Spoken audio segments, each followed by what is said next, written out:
کیونکہ فکر جو ام الاعمال ہے، سارے اعمال کی ماں ہے فکر.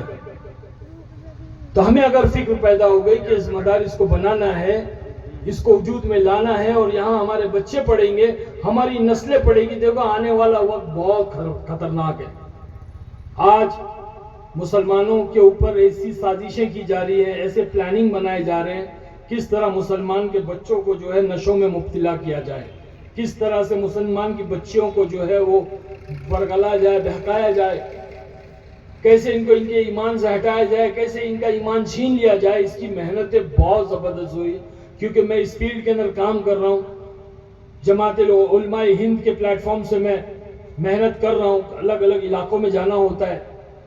تو ایسے ایسے واقعے، ایسے ایسے قصے، ایسے ایسے کیسز ہمارے سامنے آ رہے ہیں.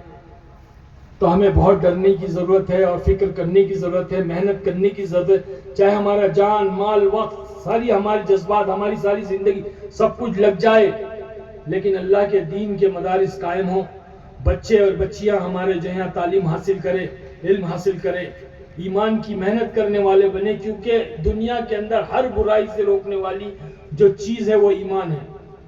ایمان کے علاوہ کوئی چیز نہیں ہے جو آج کوئی کالج میں، کوئی اسکول میں، کوئی کالج میں، کوئی یونیورسٹی میں، کوئی انسٹیٹیوٹ میں کہیں جو ہے وہ اپنے ایمان کی حفاظت نہیں سکھائی جا رہی ہے.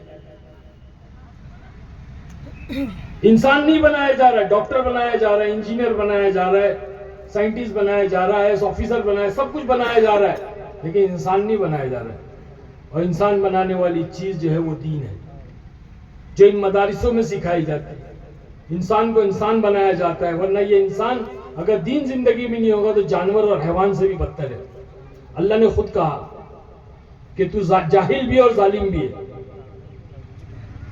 تو میرے بھائی بزرگوں، دوستو، اللہ نے دعوت کی محنت کے ذریعے سے ایسے بہت سارے مدارس، ہم جیسے گنہگار لوگ گناہ کی دنیا کو چھوڑ کر دین کی محنت میں لگے، فکریں پیدا ہوئی، ہم نے جو ہے مدارسیں بنائے، مسجدیں بنائی، ہم جیسے لوگوں نے، گنہگار اور بدکار اور سیاہکار لوگوں نے.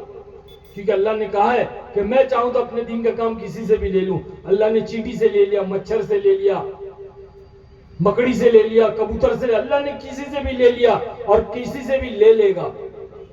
یہ ہماری خوش نصیبی ہے کہ ہم اپنا تعاون کریں اس مدرسے کے اندر، اپنا مال لگائیں، اپنا جان لگائیں، اپنی فکریں لگائیں، اپنا وقت لگائیں. یہ ہمارے لیے بہتر ہے، ہماری خوش قسمتی ہے.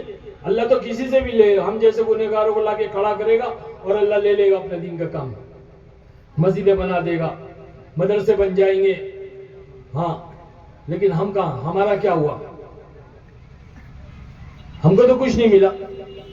تو اس لیے بھائی فکریں کرو، نیتیں کرو کہ ہم جو ہے ایسے علمی مدارسوں کو قائم کر رہے ہیں. اپنے علاقے میں جو مدارس قائم کر مولانا عمر صاحب، مفتی عمر صاحب کر رہے ہیں، ان کا ساتھ دیں، ان کو مورل سپورٹ کی ضرورت دیں. مال تو کہیں سے بھی آ جائے تھا بھائی، ہاں، اپنی جان لگائیں، اپنا وقت لگائیں، مورل سپورٹ دیں، ہاں، اور اپنی حیثیت اور استعداد سے زیادہ دیں مال. جس ابھی مولانا نے کہا نا کہ جس کی حیثیت 50,000 کی تھی اس نے ₹1,00,000 دیے. تو یہ مال اللہ کے دین پر لگ رہا ہے، یہ اللہ کا دیا ہوا. اللہ کہتا ہے تیری جان بھی، تیرا مال بھی سب اللہ کا ہے نا. ہاں، اللہ کے دین کے اوپر اللہ کا دیا ہوا جان مال لگانا ہے. اللہ کہتا ہے میں نے تیرے جان مال کو جنت کے بدلے میں خرید لیا. اب اللہ نے دیا بھی اسی نے اور خریدار بھی وہی، دینے والا بھی وہی اور خریدار بھی وہی. وہ بھی کس کے بدلے؟ جنت کے بدلے. ہمارے پاس کیا تھا؟ ہم تو ننگے آئے تھے دنیا کے اندر. سب کچھ اللہ نے دیا. اب اللہ کے دین کا تقاضا آیا ہے تو ہماری یہ ذمہ داری، ہمارا یہ فرائض ہے کہ ہم جو ہے اس کو خوب خرچ کریں، اللہ کے دین کے اوپر لگائیں گے سب انشاءاللہ، ساتھ دیں گے انشاءاللہ، عزت رکھیں گے میری. مفتی صاحب نے بڑی امیدوں سے بلایا ہے، زیادہ سے زیادہ تعاون کرنا، اور انشاءاللہ تعالی اس کے اندر جو ہے آپ دیکھو گے چند سال کے اندر جو ہے تیار ہو جائے گا انشاءاللہ. ٹھیک ہے مولانا؟ اور کچھ تھک گیا، اصل میں ہو نہیں رہا ہے، پسینہ پسینہ آ رہا ہے، پورا گیلا ہو گیا. یہ دیکھو پورا گیلا ہو گیا. اور ابھی کون بات کریں گے؟